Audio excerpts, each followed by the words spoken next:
मीरपुर नाम के शहर में तेजस अपनी पत्नी नीरू के साथ रहता था। पति पत्नी दोनों ही नौकरी करते थे।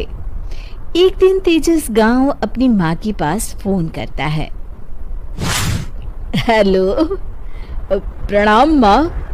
जीते रहो माँ, तुम दादी बनने वाली हो हैं? अरे वाह, ठीक है बेटा, मैं कल ही आती हूँ। जब माँ जी शहर पहुंची तो बेटे बहू ने बहुत अच्छे से स्वागत किया।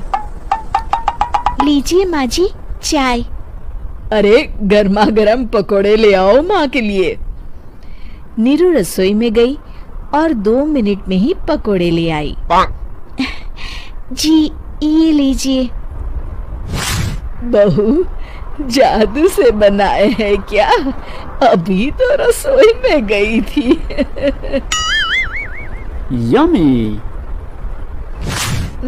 माँ जी, शीला रसोई में पकोड़े तल रही है, मैं बस लेकर आई।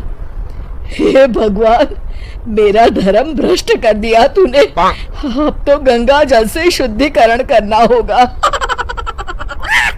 दूसरे दिन, माँ जी मैंने नाश्ता बना दिया है, ऑफिस जा रही हूँ। पर अभी तो घर का सारा काम पड़ा है। शीला आती ही होगी, झाड़ू पोछा बर्तन कपड़े वो सब कर लेगी। हमारे जमाने में घर का सारा काम हम ही करते थे। जी माँ जी, आप बहुत होशियार हैं, मैं घर ऑफिस दोनों नहीं संभाल पाती। तो जरूरत क्या है घर से बाहर जाकर चाकरी करने की? वैसे भी घर का काम खुद करने से घर में बरकत आती है, समझी? पर माँ जी।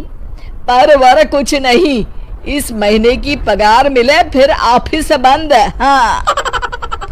रात को नीरू तेजस से कहती है, सुनिए जी, माँ जी बोल रही थी कि मैं नौकरी छोड़ दूं। वैसे ठीक ही तो है, अभी तुम्हें आराम की जरूरत है। फिर भी आराम कहाँ, शीला को छुड़ाने के लिए बोल रही थी। तो अब 24 घंटे में इतना काम तो कर ही सकती हो। पर जॉब पसंद है मुझे, घर पर मन नहीं लगेगा। अगले दिन जब दोनों ऑफिस के लिए निकल रहे थे, मेरी तो कोई कीमत ही नहीं है इस घर में। माँ जी, आजकल महंगाई बहुत है, रहन सहन भी बदल गया है, दोनों नौकरी करते हैं तभी ठीक रहता है। अच्छा, तू कहना क्या चाहती है? मेरा बेटा तुझे बिठा के खिला नहीं सकता? तू ही इस घर का खर्च चला रही है, हैं? नहीं माँ जी, मेरा वो मतलब नहीं था।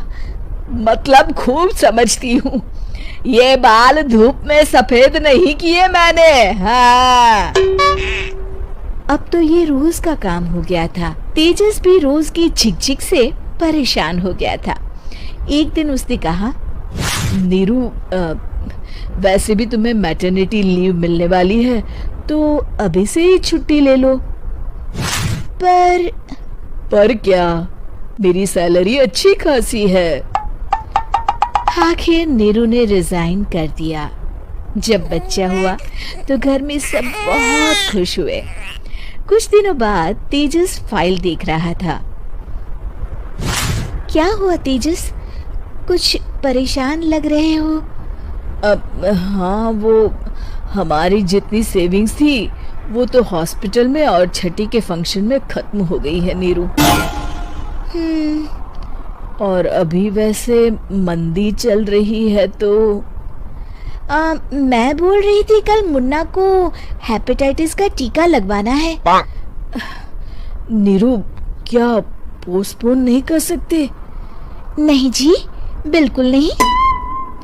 अब तेजस को समझ में आ रहा था कि उससे गलती हुई है। पैसों की कमी का असर घर के माहौल पर भी पड़ रहा था। अगले दिन, बेटा मेरा चश्मा और ये दवाइयाँ ले आना, पर्चा देते हुए माँ जी ने कहा। जी। तेजस, मुन्ना के लिए दूध का डिब्बा और डायपर भी ले आना, और ये किराने के सामान की लिस्ट है, इसे भी लाना है। तेजस गुस्से में लिस्ट मरोड़कर फेंकता है और चिल्लाता है, पैसे क्या पेड़ पर उगते हैं? ये ले आना, वो ले आना। अरे पर ये जरूरत का सामान ही है। वो गुस्से में बिना कुछ कहे ऑफिस चला गया। अरे अरे लंच तो ले जाइए। नीरू दौड़कर डिब्बा पकड़ाती है। एक दिन खाना खाने के बाद, नीरू, अब तो मुन्ना कुछ बड़ा हो गया, तो अब तुम वापस ज्वाइन कर लो ना जॉब। पर इस रिसेशन में जॉब मिलना बहुत मुश्किल है। ट्राई तो करो। फिर मुन्ना? माँ जी है ना, और एक फुल टाइम मेड भी लगा लेंगे। पर माँ जी, उन्हें तो पसंद नहीं। तभी माँ जी वहाँ आ जाती है और प्यार से नीरू के सर पर हाथ फेरते हुए बोलती है, अब मेरी समझ में आ गया बहू, पहले के और अब के समय में अंतर है। तुम काम शुरू करो, मुन्ना की जिम्मेदारी मेरी। मेरी प्यारी माँ जी। ये कहकर